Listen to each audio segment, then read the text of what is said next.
کیا آپ اس تعویذ کو جانتے ہیں جو طلسماتی پتھر پر لکھا ہوا تھا جس سے ہر دعا قبول ہوتی ہے؟ ایک اللہ کے ولی کا دیا ہوا انوکھا ایسا نظام، ایسا طلسم، عجائبات کی دنیا کہ ہم نہ جانیں؟ کیا اللہ احد و اللہ صمد کا ایک پراسرار نظام، اور وہ پراسرار نظام جس کے اندر ہمارے لیے راحتیں ہی راحتیں، رحمتیں ہی رحمتیں، برکتیں ہی برکتیں، عافیتیں ہی عافیتیں، واقعی مصیبتیں ٹالنے والا اور مصیبتیں ٹلوانے والا وہ پراسرار حیرت انگیز پتھر کیسے دریافت ہوا؟ بسم اللہ الرحمن الرحیم، السلام علیکم ورحمۃ اللہ وبرکاتہ۔ دنیا عجائبات سے بھری ہوئی ہے، زمین کے نیچے، زمین کے اوپر، آسمان وسطوں میں۔ یہ سائنس جتنی بھی ہے، ان سب نے ان طلسمات، عجائبات اور انوکھی انہونی دنیا کو دریافت تو کی ہے، اس کے نام تو سائنس ہے۔ لیکن سائنس وہاں نہیں پہنچی جہاں کائنات کے رازوں میں اللہ کے دوست پہنچے ہیں، اللہ کے مقرب بندے پہنچے ہیں۔ آج بھی یہ حقیقت ہے۔ آئیں آج ایک واقعہ بھی بیان کرتے ہیں، ایک عمل بھی اور ایک خوبصورت نظام بھی۔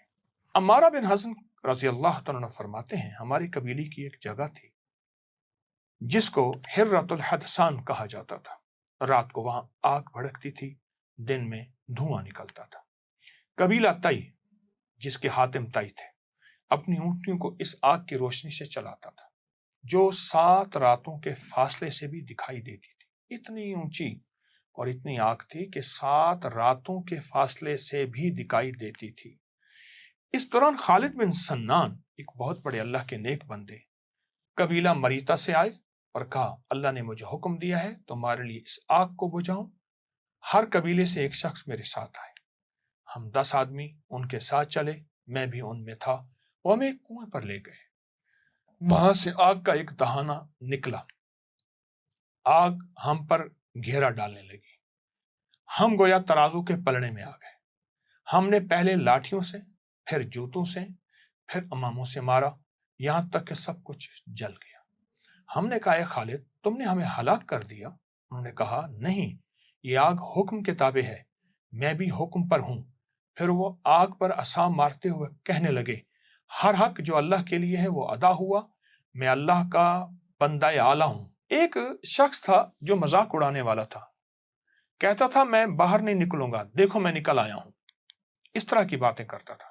پھر انہوں نے ہمیں ایک جگہ لے جا کر کہا، کھودو۔ میں نے کھودا تو ایک پتھر نکلا جس پر کلمات لکھے تھے، اللہ احد، اللہ الصمد، لم یلد ولم یولد ولم یکن لہ کفوا احد۔ اس پتھر پہ لکھا تھا۔ کھدائی کے دوران جو ایک پتھر نکلا، اس پر یہ کلمات لکھے ہوئے تھے۔ ہم نے اس پتھر کو اپنے پاس رکھا، جب بھی مصیبت میں اس کو سامنے رکھتے، مصیبت ٹل جاتی۔ بارش نہ ہوتی، اسے کپڑے سے ڈھانپ کر دعا کرتے، بارش ہو جاتی۔ خالد نے کہا، میری بیوی حاملہ ہے، اس کا ایک بیٹا ہوگا جس کا نام مرہ ہوگا، وہ سرخ گوشت کی مانند حسین ہوگا، اس کی موجودگی میں تم پر مصیبت نہیں آئے گی۔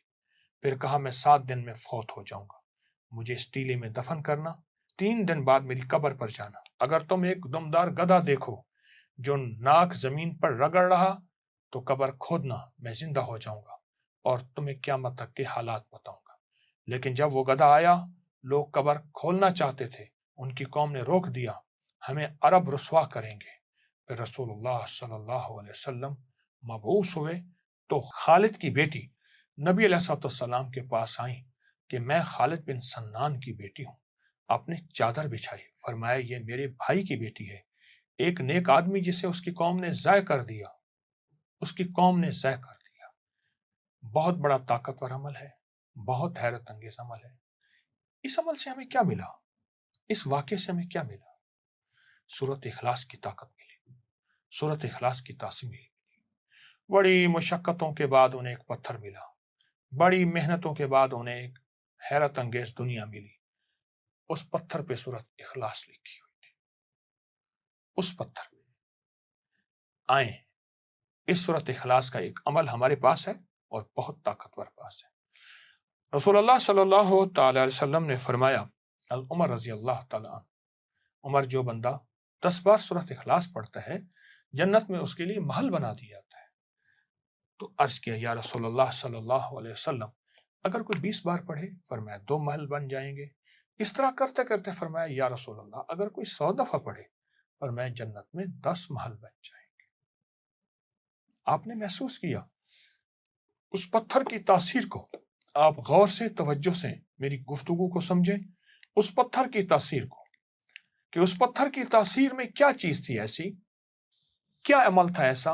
فرمایا جب ہمیں مشکل آتی، جب پریشانی آتی، جب الجھن آتی، اس پتھر، اصل پتھر نہیں، اس پتھر کے اوپر اخلاص تھی، اصل پتھر نہیں ہے۔ وہ بڑی تلاش کے بعد انہیں جو سورۃ اخلاص کا پتھر ملا، ان کی ہر مصیبت دور، ان کی ہر مشکل ختم، ان کی ہر ناکامی ختم، انہیں عزت دولت ملتی تھی، انہیں رزق صحت ملتا تھا، ان کی مشکلیں ٹلتی تھیں، ان پہ بارشیں ہوتی تھیں، ان سے بارشیں روکی جاتی تھیں جب چاہتے تھے۔ یہ سب کچھ سورۃ اخلاص کی برکت سے ہے۔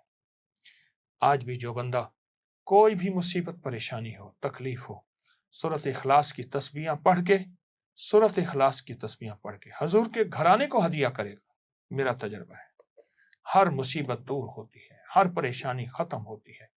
حضور کا گھرانہ، حضور کی بیویاں، حضور کی بیٹیاں بیٹے، حضور کے داماد نواسے اور نواسیاں، یہ حضور کا گھرانہ ہے۔ جو ہدیہ کرے گا حضور کے گھرانے کو، اللہ پاک اس کی مشکل دور کر دے گا۔ پتھر نہیں، پتھر پہ جو لفظ لکھے ہیں، جو بڑی محنتوں اور مشقتوں کے بعد ملے، وہ لفظ ہیں سورۃ اخلاص کے۔ آئیں اس کی قدردانی بڑھائیں، آئیں اس کی توجہ بڑھائیں اور سورۃ اخلاص میں ڈوب جائیں۔ انشاءاللہ سورۃ اخلاص دنیا کی ناکامی سے بھی بچائے گی اور آخرت کی الجھنوں، دھکوں سے بھی بچائے گی۔ عمل کو کریں، نسلوں کو سکھائیں اور برکتیں ہمیشہ ہمیشہ کے لیے پائیں۔ جزاک اللہ۔ السلام علیکم ورحمۃ اللہ وبرکاتہ۔